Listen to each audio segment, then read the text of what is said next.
தேவைகள் என்று வரும்பொழுது மனிதன் மாறிவிடுகிறான். தேவைகள் இருந்தாலும் அது சந்திக்கப்படவில்லை என்றாலும் வசனத்திற்காய் நிற்கிற அநேகம் பேரை தேவனும் தேடுவார் அல்லவா? அவருக்காக நாம் வாழ்வோமா? வருகைக்குள்ளாய் கடந்து செல்வோம். மரித்தோரிலிருந்து எழுத வேண்டும் என்றால் நல்லா கவனிக்கணும்.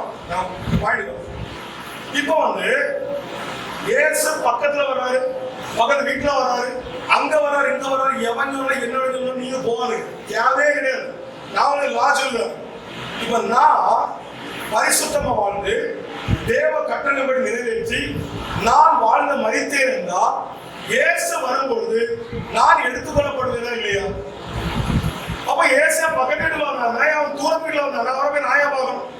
அவர் சொல்லிருக்கிறாரு, அவர் வருகிறார் பொழுது அவருடையவராக நான் உயிர்த்தெழும்புவேன் சொல்லியிருக்காரு. அவர் வார்த்தை வரும்போது நான் அவருக்காக காத்திருந்தா நான் உயிர்த்தெழுறேன் இல்லையா? அவர் அவரை போகிறேன் இல்லையா? அப்போ உயிரோடு இருக்கிற நான் இயேசு வந்தால் அவரோடு இருக்க வேண்டும், அந்த வாழ்க்கையை நான் வாழ வேண்டும். இல்லை நான் வாழ்ந்து மரித்து இயேசு வருகிறதான பொழுது உயிர் தெளிகிற சரீரத்தை நான் பெற வேண்டும். அவர் ரெண்டு விஷயம் காண்பமா இருக்கணும். அவர் வாழ்கின்ற வாழ்க்கை பரிசுத்தமாக மாற வேண்டும். நம்ம வாயின் வார்த்தை மாற வேண்டும், இதயத்தின் எண்ணங்கள் மாற வேண்டும், சரீரத்தின் கிரியைகள் மாற வேண்டும். எல்லாமே மாறினாதான் உயிர் தெளிகிற சரீரத்தை நமக்கு கொடுப்பார். ஒருவேளை நமக்கு இருந்தாலும் ஒரு மரித்தாலும் இயேசு வரும்பொழுது நாம் உயிர்க்கிறோம். அல்லேலூயா. மூன்றாவதாக உயிரோடு இருக்கிறவர் 1 தெசலோனிக்கர் 4:17. 1 தெசலோனிக்கர் 4:17.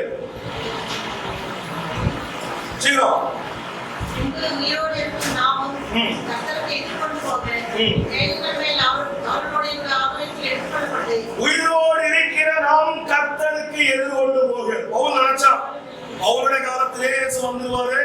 அவளே என்ன நினைச்சு போச்சானா, நான் இருக்கும் போதே இயேசு வந்தா அவரோட நான் எடுத்துக்கொள்ளப்படுவேன் நினைச்சேன். உயிரோடு இருக்கிற நாம சொல்லிட்டான். ஆனா இயேசு வந்தாரா? ஆனா பவுல் சொல்ல தப்பே கிடையாது. ஆனா இன்னைக்கு அப்படி சொல்ல முடியாது. ஏன்னா பவுல் சொல்லி முடிஞ்சு 2000 வருஷத்துல இயேசு அப்ப இயேசு வருவதற்கு காலம் நமக்கு தெரியாது. இன்னைக்கு வரலாம், நாளைக்கு வரலாம், நாளைக்கு வரலாம், இன்னும் 100 வருடம் கழிச்சு வரலாம். ஆனா இன்று நான் மதித்தால் எங்கு போவேங்கிற கேள்வி நமக்கு சரியா? அப்ப உயிரோடு இருக்கிற நாமும் அவருக்கு எதிர்கொண்டு போவோம். பிலிப்பியர் 3:21 நம்முடைய அற்பமான சரீரத்தை நம்முடைய மகிமையின் சரீரத்திற்கு ஒப்பாக மறுரூபம் படுத்துவார். நம்முடைய அற்பமான சரீரம் அதை என்ன பண்ணுவாரு? இயேசு அவருடைய மகிமையின் சரீரத்திற்கு ஒப்பாக மாற்றுவார். எப்படி மாற்றுவார்? படிவோம். 2 கொரிந்தியர் 3:18. 2 கொரிந்தியர் 3:18. நாமெல்லாம் திறந்த முகமாய் கர்த்தருடைய மகிமை கண்ணாடியில் காண்கிறது போல கண்டு ஆவியாய் இருக்கிற கர்த்தரால் அந்த சாயலாக தம்மை மகிமையின் மகிமையை எடுத்து மறுரூபப்படுத்தியோம். இப்போ பாருங்க, நாமெல்லாம் ஒரு கண்ணாடி முன்னாடி போய் நீங்க நினைச்சுங்க, முகத்தை பார்க்கணும். முகத்தை பார்க்கும்போது நல்லா இருக்குதுன்னா இப்படி பார்த்துக்குவோம், இப்படி பார்த்துக்குவோம், இப்படி பார்ப்போம், அந்த இழைச்சிக்குவோம், நல்லா போட்டு பூசிக்குவோம், அந்த ட்ரெஸ் போட்டோம், எப்படி எல்லாம் பார்க்கணும். ட்ரெஸ் ஒரு இது போறோம்னா சும்மா கிளம்புறோம், நம்ம கண்ணாடி முன்னாடி டெக்கரேஷன் பண்ணி போறோம். இப்போ இது எல்லாம் ஓகே. ஆனா கர்த்தருடைய மகிமையை கண்ணாடியிலே காண்கிறது போது நம்முடைய உருவத்தை எப்படி கண்ணாடியில் நம்ம பார்க்கிறோமோ அதே போல தேவனுடைய மகிமையை காண்கின்றவர்களாக நாம் மாற வேண்டும்.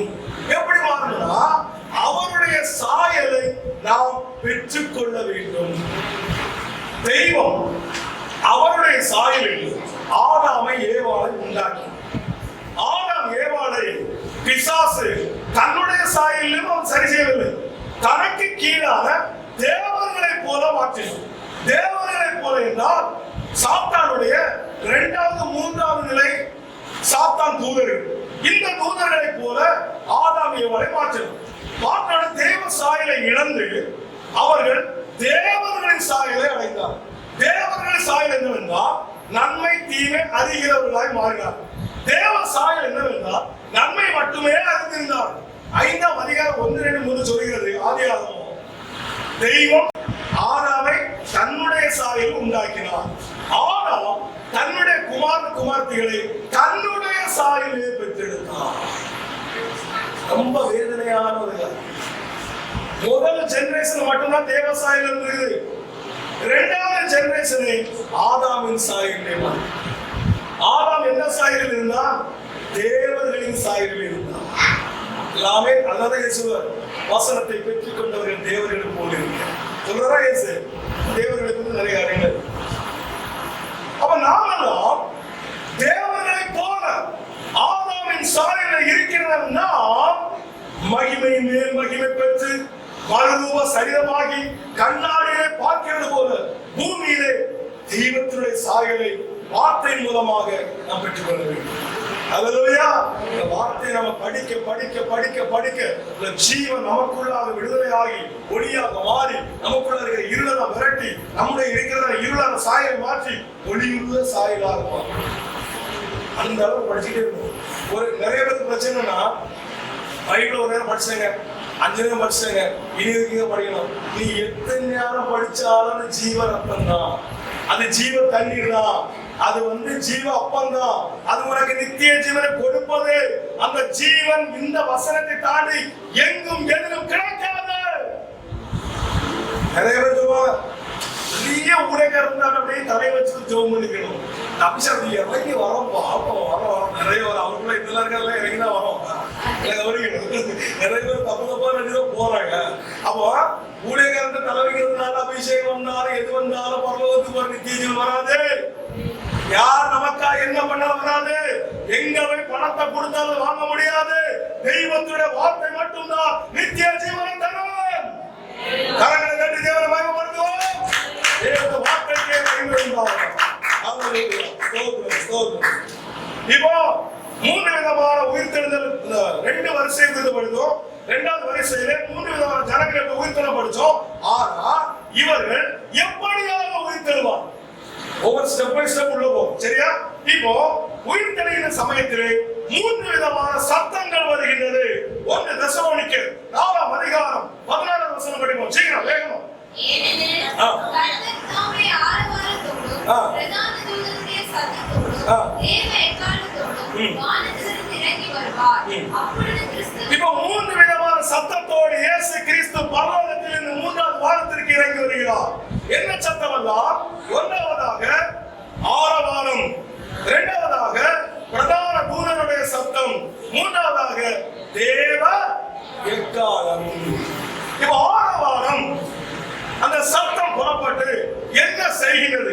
எரேமியா புத்தகம் 25ஆம் அதிகாரம் 30-31 வசனம் படிப்போம்.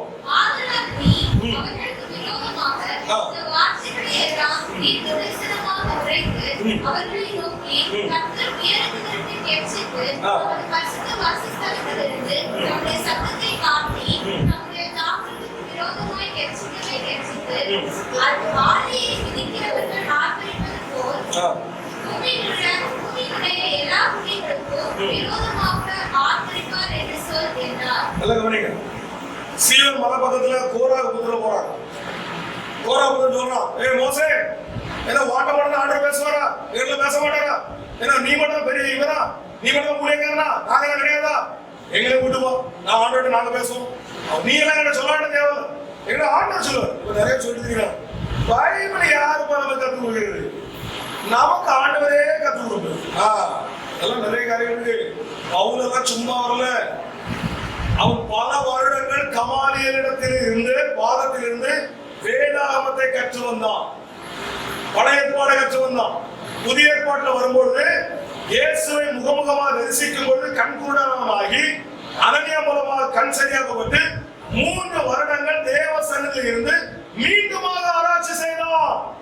பழைய ஏற்பாட்டில் இயேசு எங்கெல்லாம் வராது, எந்த தீர்க்கதரிசனம் வராது, அது நிறைவேற்றது என்ன? அதை அவன் படிச்சு உணர்ந்தான்.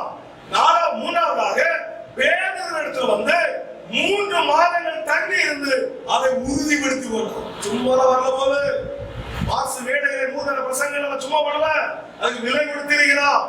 யாராக லூக்கா சும்மா இல்ல, லூக்கா மார்க்கெல்லாம் இவன் பவுலுடைய சீடர்கள். பவுல் சொல்லி கொடுத்து லூக்கா மார்க் வந்து பேதுருடைய சீடர். பேதுரு சொன்னதை கேட்டு மார்க் எழுதுறான். லூக்கா பவுல் சொல்லி எழுதுறான். சும்மாவே எழுதல, சும்மாவே வந்துடல. ஒரு காரியம் கற்றுக்கொள்ள வேண்டும் என்றால் தேவ சமூகத்தில் இருக்க வேண்டும். நம்மை விட வயதில் மூத்தவர்களும் மூத்த அறிஞர்களும் கற்றுக் கொடுக்கிறவர்கள் இருந்தார்கள் என்றால் அவர்களோடு இணைந்து கற்றுக்கொள்ள வேண்டும். சத்தம் புறப்படுகிறது, ஆட்பாடு. கோராக சொல்றான், மோசே நீ ஒரு பெரிய கிடையாது, எல்லாரும் வாங்கப்பா, நான் ஒரு பெரிய ஆலய கிடையாது, வாங்க, எனக்கு சொல்றத உங்களுக்கு சொல்ல, வாங்க எல்லாம் வந்தாச்சு. மலையில சீயோன் மலையில ஆண்டவர் இறங்கி வருகிறார், பேசுகிறார். மோசே கேட்கிறான், அது புரியுது. கோராக பத்தெல்லாம் காலம் முடிக்கிறாங்க. மோசே உங்க ஆண்டவரை பேச வேண்டாம் சொல்லு, உங்களோட பேசுக சொல்லு, இவர் வேண்டாம், இவர் தாம முடியல. சங்கூதரம் வருது, என்ன வருதா? சங்கூதரம் வருது. அவர் கேட்கல. நல்ல கவனிக்க வேண்டும். மனிதன் மரித்த பொழுது அவனுடைய சரீரம் மண்ணோடு மண்ணாகிறது, சமாதி செய்யப்படுகிறான். உலகத்திலே ஆண்டவர் உயிர் தெளிந்த சரீரம் உண்டாக வேண்டும் என்று சொல்லுதான். தெய்வத்துடைய மக்களுக்கு மலை குகைகளிலும் கற்குகைகளிலும் மண்களிலும் அடக்கம் செய்ய சொன்னார். மண்ணிலே மண்ணாக மாற வேண்டும்.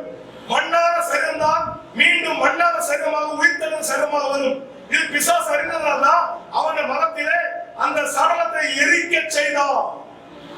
உயிர்த்தெழக்கூடாது, அவரை நம்பவ எவன ஆண்டோட போகக்கூடாது, அவங்களுக்கே தெரியாது ஏன் இருக்கிறது.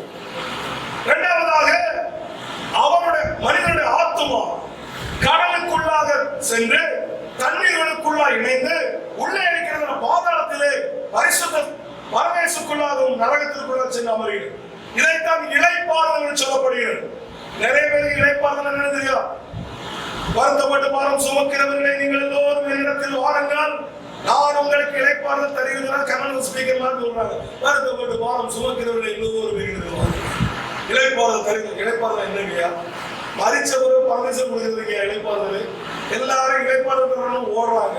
என்ன இளைப்பாறு சாவதுங்க? என்ன வசனத்தின் அறிவு தெரியாம மக்கள் குமைந்து சின்ன பின்னமா மாறிக்கொண்டு கிறிஸ்தவ மரணகரமான அபாயத்தில் போய்விடுகிறது. ஆத்மா கடலுக்குள்ளா இருக்கிற பாதாளத்தில் இழைப்பாரு.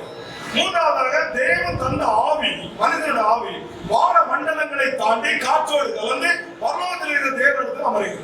இவன் முதலாவது ஆர்ப்பாட்டம் அறிகிறது. இந்த சத்தம் வந்தோட உலகத்தில் உள்ள மக்களுக்கு சங்கூதரம் மாதிரி இருக்குது. எல்லாம் கண்ண காலம் முடியுது. உலகத்தில் எல்லா சத்துருகளுக்கு விரோதமாக ஆண்டவர் ஆர்ப்பரிக்கிறார், ஆரவாரம் இடுகிறார். ஆனால் அந்த ஆரவாரம் மரித்து மண்ணோடு மண்ணாக அடக்கம் பண்ணப்பட்ட துகள்களாக மாற்றப்பட்ட மரித்தவனுடைய இயேசு கிறிஸ்து ரட்சிக்கப்பட்ட சரீரத்தை அணிந்தவனுடைய அந்த மண்ணான சரீரம் ஒன்றோடு ஒன்று இணைந்து முழு சரீரமாக மாற்ற இந்த சத்தம் அனுப்பப்படுகிறது. அல்லேலூயா! இப்ப சரீரம் உருவாகிவிட்டது. அடுத்ததாக ஆத்மா உள்ள வரணும். இதுக்கு என்ன நடக்குது? அடுத்த சத்தம் மத்தேயு சுவிசேஷம் 25:6 பிரதான தூதனுடைய சத்தம் எங்கே செல்கிறது? படிவோம்.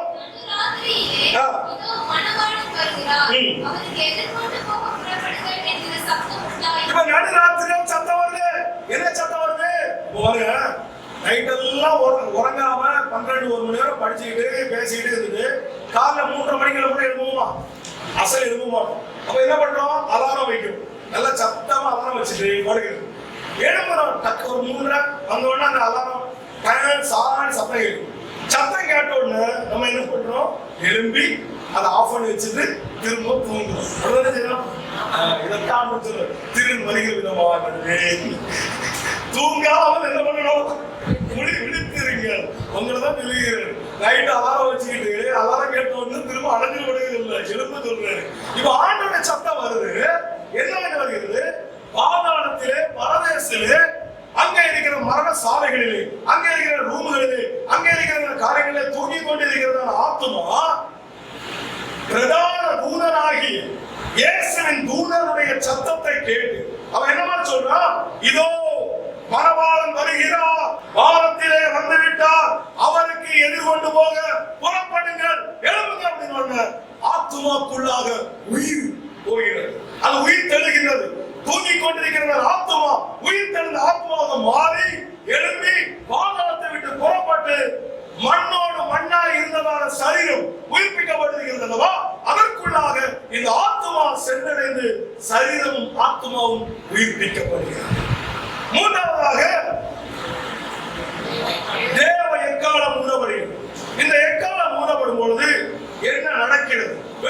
விசேஷம் 11ஆம் அதிகாரம் 11-12 படிப்போம். வேகம். 3 நாளுக்கு பின்பு ஆ. தேவனிடத்திலிருந்து ஜீவ ஆவி அவர்களுக்குள் பிரவேசித்தது. அப்பொழுது அவர்கள் காலூன்றி நின்றார்கள். அவர்களின் பார்த்தவர்களுக்கு மிகுந்த பயம் உண்டாயிற்று. இங்கே ஏறி வாருங்கள் என்று வானத்திலிருந்து தங்களுக்கு உண்டான பெரிய சத்தத்தை அவர்கள் கேட்டு வேகத்தில் ஏறி வானத்திற்கு போனார்கள். அவர்களுடைய சத்துருக்கள் அவர்களை பார்த்தார்கள். இப்ப மூணாவது என்ன நடக்குது? தேவ எக்காலம் ஊதப்படும் பொழுது பரலோகத்தில் இருக்கிறதான தேவ சன்னதியிலிருந்து ஜீவ ஆவி புறப்பட்டு வந்து அந்த உயிர்த்தெழுந்த ஆவி இந்த உடலுக்குள்ளாக ஊதப்படும் பொழுது இந்த சரீரம் உயிர்த்தெழுந்த சரீரமாக மாறுகின்றது. அல்லேலூயா. நீங்கள் தூங்குகிறீர்களா, உயிர்த்தெழுகிறீர்களா?